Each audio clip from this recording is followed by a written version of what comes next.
what are the IT challenges that you face in your day-to-day jobs? What are the things you discover? And if somebody can raise his hand, the guy with the orange shirt, is there something you encounter in your day-to-day job? Storage difficulties, so the complexity. Anything else you discover during your jobs? Complexity, right? Performance issues, we all see. The capacity issues, how do you scale? How do you size your environment for the workload that you need to serve? Those are all things we see in our day-to-day jobs. And it's difficult. I mean, if you look at the complexity, the environments that you have right now with all the dependencies on the top of each other, networking, servers, the hypervisor running on top of it, the applications, things became complex over the year. And if you look at the performance, the landscape has changed. Right? The applications for today are different than the applications of yesterday or the applications from 2 years from now. So things are constantly changing. And actually it's stopping the innovation in your data centers because the guys do not longer have the time to innovate and to keep up with the latest stuff. So then, not only do you have the IT things, you've got the business drivers that are changing. So, you know, as Joe mentioned, you've got these businesses that have to change quickly. Before this, you know, I worked at a cloud provider, and it was like, oh, we've got to deliver X, Y, Z, you know, and there's a physical time limit that sometimes the business don't understand to ship kit in. But you look at the business drivers around, you know, the CapEx, OpEx, if you get taken over by an SI, do heads get cut? You know, Joe again mentioned about 100 people down to 4. That, you know, that's a massive OpEx saving. So business then were driving this. They wanted to be more agile and not just design for failure technically, but when we were running, we were looking at design for failure from a business point of view.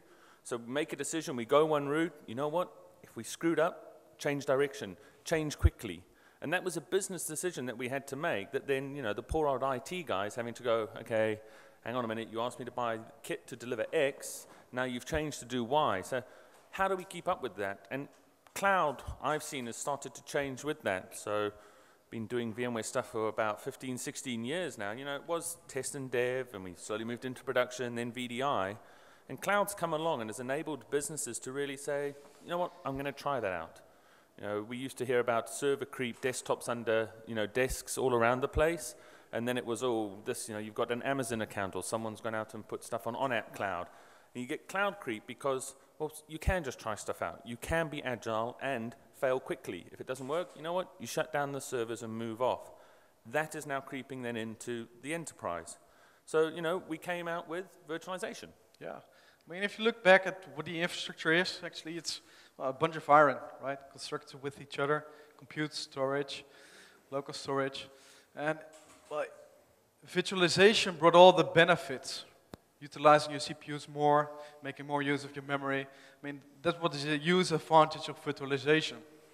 And it brought you HA, DRS, vMotion, FT, SRM, all the things you all know from VMware, right? The things you love, actually. But it also required a SAN. In order to run these kind of features, you needed the SAN. And because of the SAN, things became complex again, and it was difficult to scale. So what we see is with the SAN environment, you got the complexity issue, right? SAN knowledge, how do you scale, how do you design the SAN, how do you get the performance out of it, the IOPS that you need, what do you do when the workload is changing over time, do you purchase different hardware in it, how do you scale, how do you reckon it? And capacity-wise, you want to start small these days and grow based on the demand of your resources. That's what we see as a trend today. Yeah, and if I think back to when I started, I was at DEC Compaq. As we then got bought, we just changed it slightly, went from maroon to red. And when we first started putting in VMware, I went to the storage guys, and it was, oh, which HBA, QLogic or Emulex? And it was like, does it matter? Okay. And then it was, okay, I need 2 terabytes of LUNs, please. And these HP, XP storage guys were like, but we do 16 gig LUNs. Okay, well, I need 2 terabytes, and I need it now. Because, you know, we didn't have thin provisioning back then with the A625. And it was, you know, I was asking the world. It was, how can you do this? You know, 10 network ports, changing things. I'm like, but think of the benefits. You know, the amount of compute power I could cram in there was great. but it also brought a lot of complexity. You know, I used to sit there watching disk drive colors change on a deck array, because that's when I knew it had rebuilt, because it was quicker than trying to get hold of the storage administrator to tell me when it was working again. That was my sad life, watching disk drive lights. I knew the combination on the HSG80s. I knew when my array was back up. But storage now has moved on. You know, we've got new innovations, you know, not just flashy shoes. We've got, you know, flash coming in as well. Yeah, you see the whole storage evolution as today, and there are a lot of storage vendors, one way or the other. I mean, it's flash, hybrid flash, all flash, software solutions, either tied to the kernel or some kind of software approach. And they're all trying to eliminate the performance problem, right? I mean, that's the main focus area of today, of these storage vendors that we see. So they're all focusing on the performance problem. What we see is that the performance is actually not the only thing stopping you from innovating in your data center. It's not only the performance, it's still the capacity management. How do you scale as you want to grow in your data center, and how do you bring back the innovation again? So scaling is important. You want to start small Lego blocks, as we call it, and based on the demand, you grow your infrastructure to a different level, and you incorporate different techniques. And you want to have flash where it needs to be, the closest to your compute. I mean, in our vision, the closer the flash is to your compute, the shorter the latency, the better the performance is. So that's why we want to have the flash at the compute level. And if you look at the different solutions in the market, that's where we're heading to right now as well, with the appliances that you see. So scale out, true linear scale out system is nodes. So we are talking about nodes. We add nodes in a cluster. And you add nodes, you get more capacity, more performance. You add more nodes, more performance, more capacity. And how can we do this in a true linear way, in a distributed model like this? We're using a Cassandra NoSQL database for this. So our metadata is fully distributed. It's stored in a Cassandra database, and every node knows of his neighbor where the storage is. So if one node fails, the other one will take it over seamlessly without any problem. So we can rip and replace a node when needed. And for instance, if a node fails because of a hardware failure, but also if you want to replace the node by a different processor or different hardware technology. Yeah, and it's not just at the node level, it's this designed for failure. So it can be, you know, a hard drive, the SSD, a NIC, or an entire node. You know, it doesn't matter, it is that design for fail. Okay, something is going to fail, so let's work around it and let the software understand that, know how to reheal and get back up to a normal state as quick as possible, so you don't need to care. It is just a case of swap in and swap out of this commodity type hardware, no special things. And along with the scale and the rehealing, it is this concept of not just the performance and capacity that you get, but it's the cost as well. So, you know, it's not this big step change that you go when you buy Model A and then you want to move up to Model B. Well, that's a big step change. It is this idea of, I know the predictable cost of these white boxes or the Nutanix solution. That's essentially what it is. Mm-hmm. It's our software on top. So then you're adding the same cost as you scale up. It isn't this, okay, buy for 3 years, step up, buy for 3 years. All of a sudden you're changing buying perceptions, because I can just buy in small pieces. So if I need to deliver 20 terabytes by the end of the year, instead of buying that SAN solution now, I can buy it in chunks as I grow with the business. So you don't have hardware sitting there, not doing anything. You scale both the performance, the capacity, and then the cost. And this is difficult, you know, budgeting then changes differently. You're not getting a 3, 4, 5 year IT budget. You're starting to ask the guy, well, can I spend this each month? You know, can I just buy a little piece here and there? So if I think of this to my family, so I've got a son and then twin girls. So we always wanted 3 kids. We just didn't want them quite as quickly with the twins when they came along. But it costs the same as 2.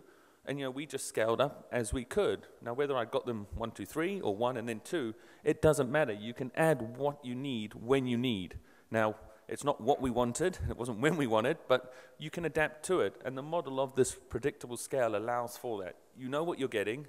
You can budget for that. And if you know your workload, so Kamal, who's sitting here, is doing one about portable apps. If you know what your app can do, and you know what the hardware can deliver, all of a sudden you can start matching up that scale as you go through the process. But it's the hardest part, right, Matt? Yeah. I mean, sizing the configuration, it's still the hardest part. I mean, How do you know the IOPS for a user, for the end user experience? What do you calculate for that? What are the IOPS for a SQL environment? How do you measure that? How do you react on a different landscape? And what if you sized it incorrectly? You know, if you buy, say, a model at a certain range, what does it cost you to change that if it was sized incorrectly? As opposed to starting small, finding what your baseline is, finding your known model, and then you can predictably scale out as you add more nodes. So if you add 2 more SQL servers, you know exactly what that is going to take from the hardware platform. And to us, it's not about the magic million IOPS, right? We don't care about the magic million. What we care about is the linear scale, that we can predict every time and time again, over and over, that you will get the IOPS that we guarantee per block. So every block that you add to the system will give you actually the IOPS, right? It's not about the million. I mean, we grow the performance over and over with our software releases, so you will notice that with version 3.1, we had a certain number of IOPS. It was increased with version 3.5. It will be increased with version 4, etc. Because what we do is in the software. And because it's software, it is that data analysis implement cycle again that Joe had up there, because it's software, so we can iterate quickly on this. I mean, I remember the days we used to have 2 major ES6 releases a year, and you know that was quite heavy to keep up with. But it is software now. That's what you can do. You can iterate a lot quicker in that. The hardware can support it, which it can in, you know, the commodity hardware. Then you can provide more features, performance, extra security in the upgrades and be able to, well, also fail quickly. So if you upgrade, you want to go back to some clusters because you know, functionality, or some people aren't happy always being on the latest release, it is something you can quickly do. You're not tied to a hardware refresh cycle at that point. And, you know, and then there's key techniques that we use. So MapReduce. Ray's got a great little game he plays with the other SEs around how to explain how MapReduce works. Well, there are multiple, but one is a deck of cards that I normally use to explain MapReduce. If I give Matt a deck of cards and I ask him to give me the ace of spades, how quick will he return me the ace of spades? I mean, he has to go through the entire deck and search for the ace of spades, right? Well, what if he separates the deck into 2 pieces, red and black? Will he get it sooner? Well, most likely, yes. What if he divides it again and again and again? Will he get it sooner? Well, what if he divides all the staples across you guys in the room and ask for the ace of spades? And basically, that's what we do with MapReduce. We delegate all the tasks that we do for compression, deduplication, replication, compression, and so on, to all the nodes in the cluster. So every node participates in those tasks. We delegate them, and that keeps the utilization on the host low for the tasks. Yeah, and it's spreading it out to scale again. So then if one node fails, we're not reliant on that one node that held everything. You know, it was not in control. Everybody else knew what was going on, you know, and it's kind of like, oh, Ray's gone on holiday now. What are we going to do? Yep, okay, we all knew what was going on, and we can pick up that workload really quickly and carry on from there. You know, and this is all, you know, our virtual appliance sits on top of the hypervisors, but then it's, you know, how do you manage this? So then we have a nice GUI called Prism, HTML5 based GUI. What's really key as well though is the RESTful API. As you go forward, if you don't have an API, you struggle to work in some enterprises, and it's all about the integration. How do you work with what is there? You know, and I think my favorite quote from Joe is around the disruptive but not disruptive. If you can integrate easily with what's there, you're more likely to be adopted. You know, if there's a massive step change around operational, i.e. people, culture, and how things are done today, you do not get adopted as quickly. You know, it's simple how that works. Now, I haven't moved to an automatic car yet. It's really a big change for me, even though apparently it's easier, but, you know, I still like what I do. So having the full RESTful API then, well, helps us integrate with other systems that are out there today. Yeah. So these are the screenshots of our user interface, right? And everything you see in this screenshot is done through REST API calls. So everything we show over here on the left side is the inventory of your environment. So the type of hypervisor that we are running, the number of virtual machines, cluster information for IOPS, bandwidth, latency. And on the right you will see the alerts and events that are happening in your environment as well. Because we expect things to fail, we react on that. And Matt mentioned. Yeah, and just on the scale, if you look down the bottom left here, these are different nodes. You know, it's not the same nodes. There are different types of nodes there with different hardware and all acting together in one cluster. It is about scale. So again, 3 years old, hardware comes, you put model A, B, C in. By the time D comes around, if A is too old, you just remove it gracefully out the cluster. You're using the VMware tools, you can move it out of the cluster, move it out of ours, and you can retire it gracefully and just keep adding nodes. And that's all shown up in the GUI. Yeah. And then you did some really weird animations. Yeah, it's like sliding with the iPad, right? I mean, it should be simple. Okay, so we call it Prism, and that's why we collect all the information and hand it over to Nutanix, of course. So we collect the data and analyze it. But kidding aside, what we do actually is if things fail within the cluster, you have the option to open the support to Nutanix. We will communicate the ID of the component that has failed and contact either the partner who has registered the system or the customer, notify him about this. So a multi-cluster UI representing multiple clusters of Nutanix, and that can either be different type of hypervisors or multiple cluster for different reasons. I mean, you can have multi-tenancy if you want in your environment. Well, it will map to almost like if you had a VCAC or something that was managing different hypervisors, you've got the infrastructure underneath, so you've got the mapping to that nice cluster health, telling you exactly what's going on the screen, all from an easy to consume. And again, this is presented up using the same API.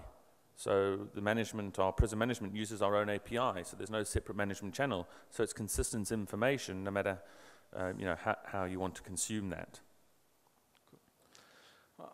We expect things to fail, as we show. So we try to keep things as simple as well. So we have an overview of a block, and you see 2 blocks over here presenting multiple nodes in the system. So 4 nodes in one block, and you will see that the disk actually has failed on the top left. So there's a red icon indicating that the disk has failed, and you're allowed to replace the disk online without any downtime of the cluster. So you can replace the node, replace the disk if you want without downtime of the cluster. Yeah, it auto heals. It's all plug and play out the front. You can watch the lights if you're sad like me, or you can rely on the GUI to give you the information. The lights flash quicker now. Those SSD lights flash really quickly. And as Joe said with the MTBF this morning, with the number of disks, you expect disks to fill after a time, right?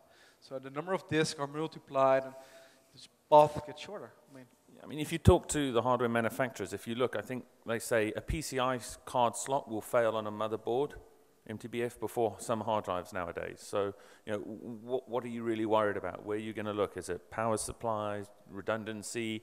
If a PCI card slot fails, do you have multiple in there? So it is looking at all the components, and you can come up, and at some point, having the scale-out approach works to protect you against that, if the system can deal with it. Cool. So an analysis function that allows you to drill down into the VM to see what is causing the utilization issues that you see, and to react very fast on it. Yeah, and here you're talking about with the scale-out models, because you've got your compute, the storage, the VMs, the hypervisors all on one box, it's pretty easy to see what's going on. You own the whole path, right? So you own the path down to the disks. It's not, okay, you're looking at HBA QDEPs across the storage. So you as a VMware administrator can pretty much get all the information right away yourself about what's going on the system. You've got vCenter there, and then you can, see immediately, okay, what's going on. So not breaking down the silos entirely between storage and networking, but if you think NSX is going to be moved into the hypervisor, that's coming, as a VMware administrator now, I have a lot more visibility into my end-to-end what's going on. Yeah, you can tune the metrics that you see in here as well. You can go really deep with IOPS, latency, CPU, memory information. So, and because it's API, this can be consumed by the systems, whether it's VCOps or other monitoring systems. Again, what we're showing in the GUI is all coming from our API. We query our own API. So the exact same information can then be pushed out to a VCOps information exactly. What we're finding with those systems, VCOps, VM Turbo, those type of ones, is how do they know what is normal in a scale-out world? Because they've never dealt this way. They're used to looking at a storage performance based on a known traffic path, which is, let's see if I get this right, virtual machine to hypervisor, then physically to HBA, to the cable, through the switch to the SAN. Well, hang on. We've scaled it out. This is what's normal. So then it's working with those vendors to make them understand, okay, this is what's normal, this is how we work. So if a disk fails, it's not, oh, hang on, one disk failed on my RAID 5. No, it's okay. The system can deal with one disk failure. That's not a problem. So it's then giving them the correct information, really, because it is the, the whole garbage in, garbage out, presenting that information up correctly, which is possible through this. Yeah, and if you're not familiar with REST API, which I can imagine, but you are familiar with PowerShell, we even support PowerShell right now with 4.0. So we have a PowerShell wrapper for the REST API calls. So with REST API, you have 255 calls, allowing you to modify your entire infrastructure to get the information that you need. And we even allow you right now with PowerShell to do that. We need Power CLI man back. We need to start a Twitter campaign to get him back in his green spandex.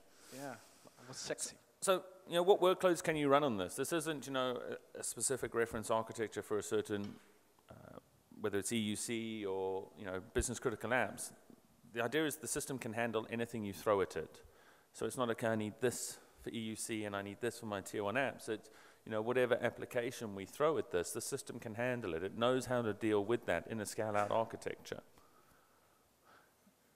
Talk about some of the future stuff. Coolness, right? I mean, the coolness that I see with the Lego block approach as we have it is that you can react on different technologies that are coming. And one, for instance, that we already adopted was the GPU cards, right? The K1, K2 cards of NVIDIA. They're available in a model. But if you look at the future, the near future with NVMe, PCI 4, different techniques are coming with Flash getting more capacity, even faster performance. You want to have that possibility when it comes out, right? Being able to react on it when it comes. React quickly to new hardware changes, and because the intelligence is in the software, we can rely on, if the hypervisor can support it, which, VMware do a very good job keeping up to date on the latest hardware stuff, we can take advantage of that, and then we can, do more stuff with it. Yeah. With GPU specific, if you look at end user computing, you see that things are going very rapidly with the GPU support of NVIDIA. Right? VMware introduced the vGPU, the latest NVIDIA conference, so that will come end of this year, where they are onto par with Citrix as well for that. So things will move very, very rapidly with the GPU support, providing support for AutoCAD applications and so on. And then so how do you consume this? Because, do you use the vCenter web client, which is loved by everyone, or the original MUI, which I think some people were using the other day? But it's then interacting, you might have multiple hypervisors, not everyone does, right? But the platform can handle it. So specifically in the UK market, our UK government love Microsoft. I'm sure it's because it's technically far superior, but I think the fact that they get it for free helps. And they get the support and design. So if you make a design decision and then, business drivers come along which change a technical decision, right? I'm sure there's lots of architects in the room that have come up with a good technical solution, and someone in the business says, yes, but we get this for free, so make that one work, please. You can make, different decisions. The platform can run all of these, but then it's how do you manage these? Yeah, true. I mean, what we see is the next step for the infrastructure actually is the VCAC or the VCAC, how you want to call it, right? Approach. Automation, orchestration, that's the new level, right? That's what we want to head. I mean, we had a talk with Massimo this morning about it as well. I mean, that's what we want to go to. The whole DevOps movement that we see right now going on in the industry is things should be automated, making you do more with less. That's simply said. The application owners and the business owners set the policy, and the infrastructure needs to react and do what it's told, really. It's a bit like my marriage. My wife tells me what to do, and I just get it done, right? You listen. Within the limited capabilities that I have, and I can't scale, but you want to be able to set a policy on an application, and whether that's running on EC2, AWS or VCHS or wherever, it needs to react in the way the application owner expects, and the infrastructure needs to be able to deal with that. So VCAC, whichever OpenStack flavor you want to use this week. OpenStack, CloudStack, EC2, it needs to react and behave in a predictable way that can linearly scale. So whether that is deploying on a cloud or on internal enterprise infrastructure that can react in the same way. That's what the businesses are, that's what we're being asked to deliver today. And the whole EC2 thing that we have on this slide as well. So you see, hybrid cloud coming up right now, right? I mean, more and more customers are making a connection to a cloud provider right now, whether it's Amazon or a VMware cloud provider or Azure or one of the others. I mean, cloud connections are coming up right now. There are still demand for on-premise data, for security reasons, but customers want to have that movement capability to the cloud. Yeah, and especially in Europe. I spent a lot of time in previous roles doing secure government clouds, and you know, it always amazed me when you talk to the Americans, they're like, but you're all Europe. It's like, yeah, but the French and the Italians and the Germans and the English, we don't really want to share data, and we're happy to share with them, but France won't share with anyone, but they want to manage everyone's, and you're going to have almost an in-country hybrid cloud. It might be with one provider, but you're going to have data centers in each of their countries, right? So it definitely drives a different geography of hybrid cloud, I think, in Europe is what we're seeing. So I think what we're trying to do is deliver that type of ability, agility, business-driven applications that you want to do in something about that big. It's not real life. I think it's to you, funny enough, as well. It is big. Yeah, no, it's a 2-year appliance. Very heavy, I'll say that. And make it this uncompromisingly simple. It's even hard for you as a UK. Yeah, we come up with great taglines in America that are really hard for a lot of people in the world to say or spell. But we try to keep things simple, right? A cluster setup of Nutanix, we can do it within 30 minutes. Adding nodes with just 1 or 2 clicks. I mean, that's it. It's as simple as that. In the end, to the VMware administrator, it's still VMware as he administrates it right now with the vCenter or the web client or vCake on top of it. I mean, that's what we present. Yeah. A very simple approach to your infrastructure, being able to react on the demand for the resources that you see. Very easy to scale out, keeping the complexity as low as possible. Yeah. That's what we try to do. So that's the message. I think we're okay on time. We're still okay. Cool.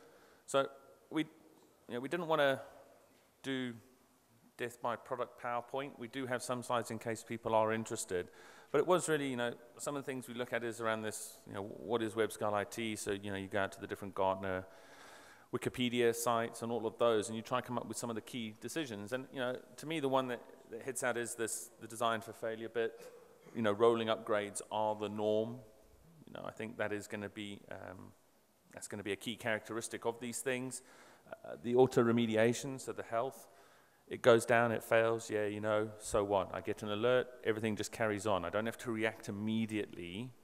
It's a P1 or hard drives fail, but the system has rebuilt. It's okay, don't worry, you're carrying on.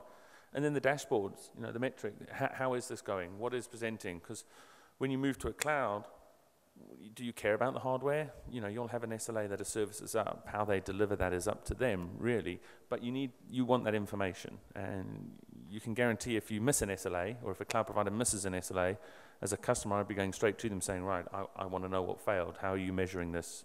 I want money back, really. So it's showing up those informations. And that's the key components which, our system is driven on. So we can integrate with Veeam, for instance, for replication, to offload data centers, to offload NAS, for instance. It's something introduced with 4.0 as well. So we can have replication based on Veeam to offsite locations, right? Something we just published with Derek Seaman and Luca Deloro from Italy. Yep. There's a white paper on this. Yeah, and you've got things like the new time stream, and again, this is hard hypervisor independence. So whether it's Hyper-V, vSphere, you can right-click, replicate a VM to the other side, and bring it up again, whether that's testing or in the event of actual DR.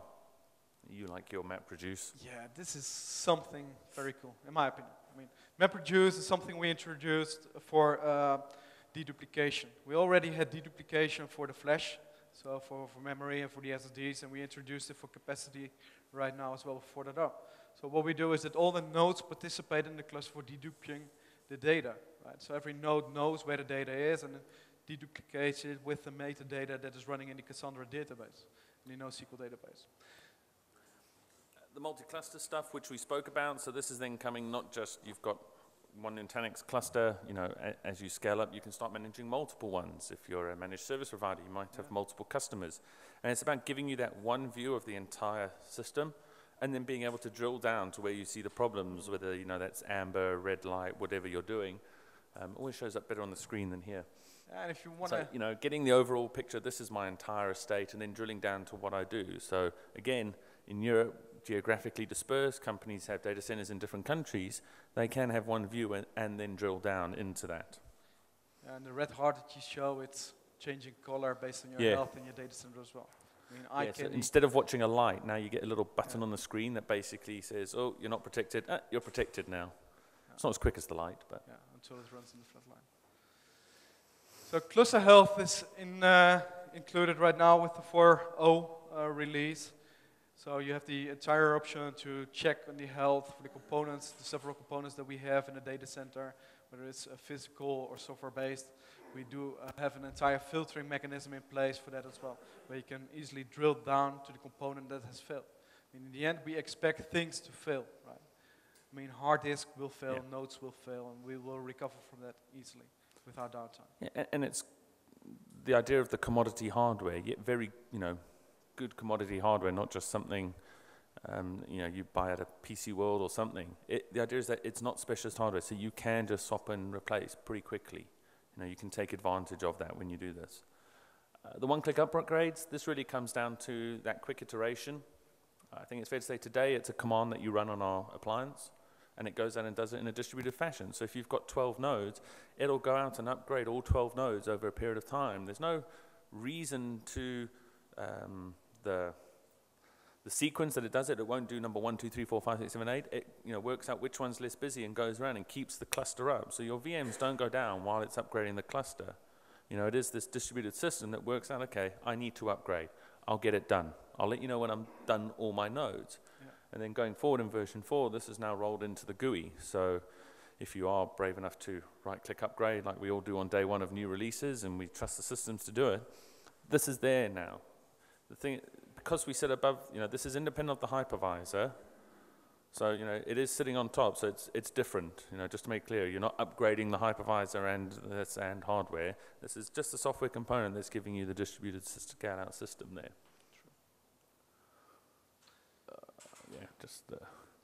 And then as you mentioned, your friend. Yeah, it's our friend, the little green Power CLI man with the spandex, right?